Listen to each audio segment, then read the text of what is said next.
Hello दोस्तों, आप सभी का रॉकी सिंह ऑनलाइन क्लासेस में स्वागत है। आज हम लोग प्राचीन भारत की कुछ महत्वपूर्ण पुस्तकों के बारे में पढ़ेंगे, साथ ही में उनके लिखने वाले लेखक के बारे में भी पढ़ेंगे। ठीक है, देखिए यहाँ से दो तरह के सवाल पूछा जाता है। पहला सवाल बनता है कि इस पुस्तक को किसने लिखा है, और दूसरा सवाल बनता है कि उसके लिखने वाले जो व्यक्ति हैं, जो लेखक हैं या फिर वो कवि हैं, किस राजा के दरबार में थे। ठीक है, तो हम लोग यहाँ से दोनों क्वेश्चन को साथ ही में डिस्कस करेंगे। तो चलिए शुरू करते हैं।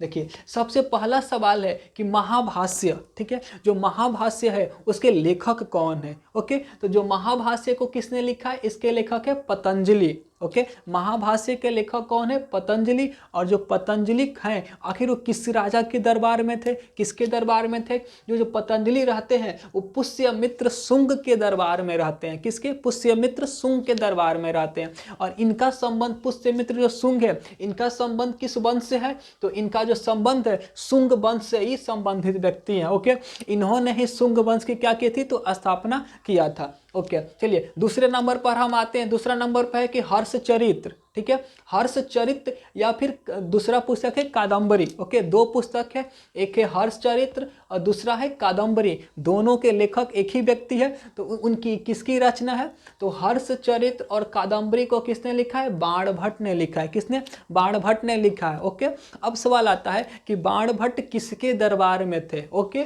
तो जो बाणभट्ट रहते हैं ये हर्षवर्धन के दरबार में रहते हैं। किसके, हर्षवर्धन के दरबार में। अब अगला सवाल है कि जो हर्षवर्धन है ये आखिर इनका संबंध किस वंश से है, तो जो हर्षवर्धन है ये पुष्यभीतु या वर्धन वंश से संबंधित है। देखिए, ये वही हर्षवर्धन है, ये वही हर्षवर्धन है जिनकी लड़ाई पुलकेशिन द्वितीय के साथ होती है। किस नदी पर, तो नर्मदा नदी के तट पर होती है। ठीक है, और ये हर्षवर्धन हार जाते हैं। मतलब जब भी दक्षिण में जाना चाहते हैं तो इनको नर्मदा नदी के तट पर पुलकेशिन द्वितीय के साथ लड़ाई लड़ना पड़ता है, जिसमें ये हार जाते हैं हर्षवर्धन। ठीक है, तो ये वही व्यक्ति हैं। चलिए अगली किताब पर हम लोग आते हैं कि पृथ्वीराज रासो की रचना किसने की है। ओके, तो जो पृथ्वीराज रासो के लेखक है चंद्रवर दाई। और जो चंद्रवर दाई है ये किसके दरबार में रहते हैं, तो ये रहते हैं पृथ्वीराज चौहान के दरबार में। और यहाँ से एक अच्छा सवाल बन जाता है कि जो पृथ्वीराज चौहान है ये कौन से हैं, प्रथम है, द्वितीय है, तृतीय है।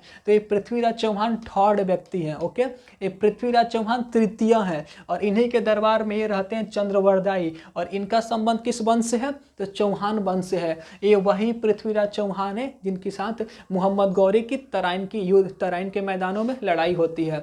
दो लड़ाई होती है, 1191 और 1192। तराइन का प्रथम युद्ध, तराइन का द्वितीय युद्ध। ओके, ये वही व्यक्ति हैं। और इनसे एक और क्वेश्चन याद रखिए कि पृथ्वीराज चौहान को ही मतलब राय पिथौरा के नाम से भी जाना जाता है। इनका एक और नाम है राय पिथौरा। ठीक है, चलिए अगले क्वेश्चन की ओर बढ़ते हैं हम लोग। राजतरंगिणी बहुत ही इंपॉर्टेंट पुस्तक है, महत्वपूर्ण किताब है। सवाल आता है राजतरंगिणी के लेखक कौन है, तो राजतरंगिणी के लेखक कौन है, कल्हड़। ठीक है, कल्हड़। और ये कल्हड़ किस राजा के दरबार में रहते हैं, तो जो कल्हड़ रहते हैं हर्ष के दरबार में रहते हैं। ठीक है, और ये हर्ष का जो राजा रहता है इसका संबंध किस वंश से है, तो इस राजा का संबंध रहता है लोहार वंश से। कौन से वंश से, लोहार वंश के। देखिए दोनों नाम में कंफ्यूजन नहीं होना है, हर्षवर्धन, हर्ष। इतिहास में, भारतीय इतिहास में दो तीन नाम ऐसे में मिलते हैं ना जिनमें लगता है कि माने वही नाम है। जैसे क्या, एक हर्षवर्धन है, हर्ष है, अमोघ वर्ष है, ठीक है, एक श्री हर्ष है। ऐसा लगता है कि चारों एक ही व्यक्ति का नाम है, नहीं, चारों अलग अलग व्यक्ति का नाम है। ओके, तो इसको ध्यान रखिएगा। ये जो हर्षवर्धन है उत्तर माने ये भी क्या है, इसका जो शासन रहता है कन्नौज के आसपास वाले क्षेत्र में रहता है। जबकि ये जो हर्ष है लोहार वंश का शासक रहता है, और लोहार वंश रहता है कश्मीर पर। ठीक है, ये केवल कश्मीर वाले क्षेत्र पर ही शासन करता है। ओके, तो ये समझ गए। राजतरंगिणी जो है इससे हमें कश्मीर के राजाओं के इतिहास के बारे में जानकारी मिलती है, कश्मीर के इतिहास से। ओके, तो राजतरंगिणी के लेखक है कल्हड़। कल्हड़ रहते हैं हर्ष के दरबार में और हर्ष का संबंध रहता है लोहार वंश से। उसके बाद आते हैं बहुत ही मोस्ट इम्पोर्टेंट पर्सनालिटी, जयदेव। ठीक है, कि गीत गोविंद जो पुस्तक है उसकी रचना किसने की है। ओके। गीत गोविंद पुस्तक के लेखक कौन है? जयदेव। और जयदेव से ये भी इंपॉर्टेंट सवाल बनता है कि जो जयदेव रहते हैं किसके दरबारी कवि रहते हैं, किसके दरबार में रहते हैं? तो जो जयदेव रहते हैं लक्ष्मण सेन के दरबार में रहते हैं। किसके? तो लक्ष्मण सेन के दरबार में रहते हैं। और यहाँ से सवाल क्या बनता है कि जो लक्ष्मण सेन का संबंध किस वंश से है? तो जो लक्ष्मण सेन है ये संबंधित है सेन वंश से। कौन से वंश से? तो सेन वंश से संबंधित है। ये वही सेन वंश है जिसकी स्थापना सामंत सेन ने की थी। ओके, चलिए अब हम लोग आते हैं अगले क्वेश्चन पर, जो है 6ठा नंबर क्वेश्चन, किराता जूनियम। कौन सा क्वेश्चन है? किराता जूनियम के लेखक कौन है? तो इस पुस्तक के लेखक है भारवी। कौन लेखक है? तो भारवी है। और भारवी जो कवि है ना, किसके दरबार में रहते हैं? तो ये रहते हैं सिंह विष्णु के दरबार में। ओके, जो किराता जूनियम के लेखक हैं भारवी, ये रहते हैं सिंह विष्णु के दरबार में। और सिंह विष्णु का संबंध किस वंश से है? तो ये रहते हैं पल्लव वंश से संबंधित। ओके, इनका संबंध किस वंश से है? पल्लव वंश से। ओके, अगली पुस्तक पर हम लोग आते हैं जो है 10 कुमार चरित्र। कि 10 कुमार चरित्र के लेखक कौन है? तो इसके लेखक कौन है? दंडी है। 10 कुमार चरित्र की रचना किसने की है? तो दंडी ने की है। और दंडी किस राजा के दरबार में रहते हैं? तो नरसिंह वर्मन द्वितीय। ठीक है, नरसिंह वर्मन सेकंड के दरबार में रहते हैं। कौन कवि? दंडी। और इनका संबंध किस वंश से है? तो ये भी पल्लव वंश से ही संबंधित है। ओके, नरसिंह वर्मन द्वितीय भी किस वंश से है? तो पल्लव वंश से ही संबंधित है। उसके बाद 3 किताब है और बहुत ही इंपॉर्टेंट किताब है, कई बार एग्जामों में पूछा हुआ भी है। कौन सा है किताब? बुद्ध चरित्र, सौंदरानंद और सारीपुत्र प्रकरण। ठीक है, एक बार और सुनिए, बुद्ध चरित्र, सौंदरानंद और सारीपुत्र प्रकरण के लेखक कौन है? तो इसकी रचना अश्वघोष ने की थी। ठीक है, ये तीनों पुस्तक के लेखक कौन है? अश्वघोष है। और अश्वघोष जो है किसके दरबार में रहते हैं? तो जो अश्वघोष है ये कनिष्क के दरबार में रहते हैं। किसके? तो कनिष्क के दरबार में। और कनिष्क का संबंध किस वंश से है? तो जो कनिष्क है ये कुषाण वंश से संबंधित है। अब हम लोग प्राचीन भारत में आ गए। ये जो कनिष्क है ना, प्राचीन वंश के, प्राचीन भारत के एक राजा रहते हैं। ठीक है, जिनका वंश कौन सा रहता है? कुषाण वंश रहता है। अब यहाँ से देखिए एक और क्वेश्चन पूछा जा सकता है, क्या कि जो अश्वघोष रहते हैं ना, एक कनिष्क के राज कवि रहते हैं। क्या रहते हैं? राज कवि। तो यहाँ से सवाल बन सकता है कि कनिष्क के राज कवि कौन थे? तो कौन रहते हैं? अश्वघोष रहते हैं। ओके, चलिए हम अब लोग अगले सवाल की ओर आते हैं। अगला सवाल क्या है? चरक संहिता। कि चरक संहिता की रचना किसने की है? तो चरक संहिता के लेखक कौन है? चरक है। चरक ने रचना की है। और ये चरक किसके दरबार में रहते हैं? ये भी रहते हैं कनिष्क के ही दरबार में। अब कनिष्क का संबंध किस वंश से है? तो कुषाण वंश से। देखिए, जैसे अमोघ वर्ष कनिष्क के राज कवि रहते हैं, उसी प्रकार जो कनिष्क के राजवैद्य कौन रहते हैं? चरक रहते हैं। चरक क्या रहते हैं? राजवैद्य रहते हैं। किसके? कनिष्क के।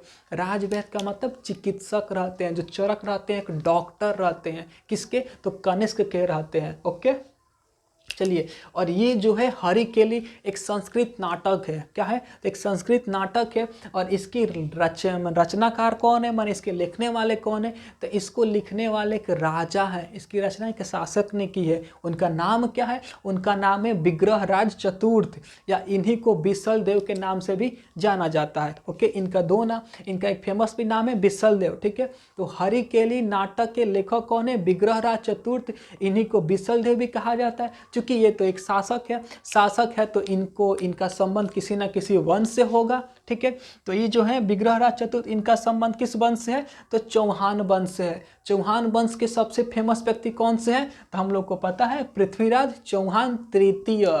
ओके, चलिए अब हम लोग अगले सवाल की ओर आते हैं। अगला सवाल है कि ललित विग्रहराज। ठीक है, इसकी रचनाकार कौन है? ठीक है, तो ललित विग्रहराज किसने लिखा है? तो इसको लिखा है सोमदेव। देखिए, दो नाम एक जैसा है, एक जयदेव एक सोमदेव। जयदेव का नाम सुनते ही गीत गोविंद आना चाहिए। और गीत गोविंद, जयदेव, और जयदेव किसके दरबार में? तो जयदेव आ जाएंगे आपके लक्ष्मण सेन के दरबार में। और इनका संबंध सेन वंश से।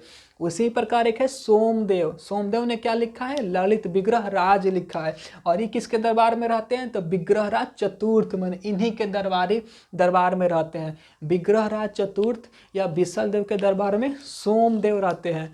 और इनका संबंध किस वंश से है? तो ये तो रहते हैं चौहान वंश से संबंधित। ओके, अब देखिए अगला, देखिए जो ये प्रयाग प्रशस्ति है ना, ये कोई किताब नहीं है, एक क्या है तो अभिलेख है, ठीक है। एक माने समुद्रगुप्त की प्रशंसा में लिखा गया एक लेख है, अभिलेख है, ओके। ये कोई पुस्तक नहीं है, ठीक है, लेकिन बहुत ही फेमस है और एग्जाम में कई बार पूछ दिया गया है कि प्रयाग प्रशस्ति के लेख के माने लिखने वाले कौन है, जो अभिलेख है ना उसको आखिर किसने लिखा है, किसने, ठीक है। तो ये बहुत ही फेमस है। प्रयाग प्रशस्ति के लेखक कौन है, हरिसेन, ठीक है, कौन है, हरिसेन। और ये किसके दरबार में रहते हैं, तो ये रहते हैं समुद्रगुप्त के दरबार में, ओके।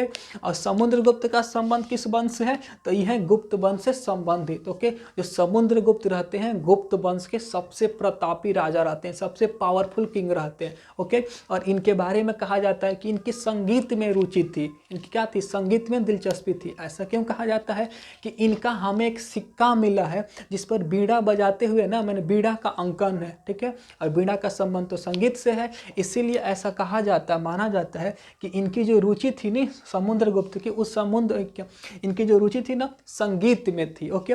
और इन्होंने उत्तर भारत के 9 राजाओं को और दक्षिण भारत के 12 राजाओं को हराया था। साथ में इनके जो सीमा के आसपास में जो विदेशी राजे थे, जो शक थे, उनको भी इन्होंने पराजित किया था। तो इनकी विजयी माने इनके विजयों का ही क्या है, विजयों का ही इसमें क्या वर्णन किया गया। प्रयाग प्रशस्ति, प्रशस्ति का मतलब प्रशंसा होता है, इनकी माने इसमें बहुत सारी प्रशंसा की गई है, ठीक है। किसने लिखा है इसको, हरिसेन ने लिखा है। अब देखिए उसके बाद से हमारा जो अंतिम सवाल है क्या है कि 3 नाटक है, प्रियदर्शिका, रत्नावली और नागानंद। कौन सा है, प्रियदर्शिका, रत्नावली और नागानंद की रचना किसने की है, तो इसके जो लेखक है हर्षवर्धन है। अभी हमने हर्षवर्धन के बारे में देखा था कि जो बाणभट्ट कवि थे जिसने कादम्बरी और हर्षचरित लिखा था, वो हर्षवर्धन के दरबार में थे। और हर्षवर्धन का संबंध पुष्यभूति और वर्धन वंश से है।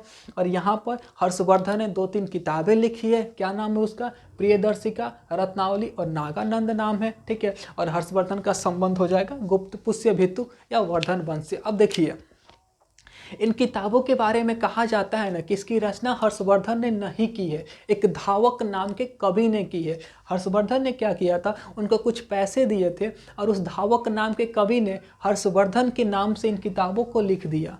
अभी अफवाह है क्या है, जो भी हो इतना याद रखिएगा, ये इंपॉर्टेंट है और एग्जाम में आता है। जैसे शेक्सपियर के बारे में कहा जाता है कि जो शेक्सपियर की रचनाएं हैं ना उनकी नहीं है, शेक्सपियर ने अपनी कोई भी रचना नहीं लिखी है, ठीक है, उसको किसी दूसरे व्यक्ति ने लिखी है, ओके। और इस शेक्सपियर पर क्या है, मूवी है हॉलीवुड की, ओके। इस मूवी का क्या नाम है, एनवायनोमियस, क्या नाम है, एनवायनोमियस। ये हॉलीवुड की मूवी है, 2011 की है। इसमें इस बात को क्या बताया गया है कि जो शेक्सपियर की रचनाएं हैं उनकी नहीं है, किसी और की है, शेक्सपियर ने उसे अपने नाम से कर लिया है, ठीक है।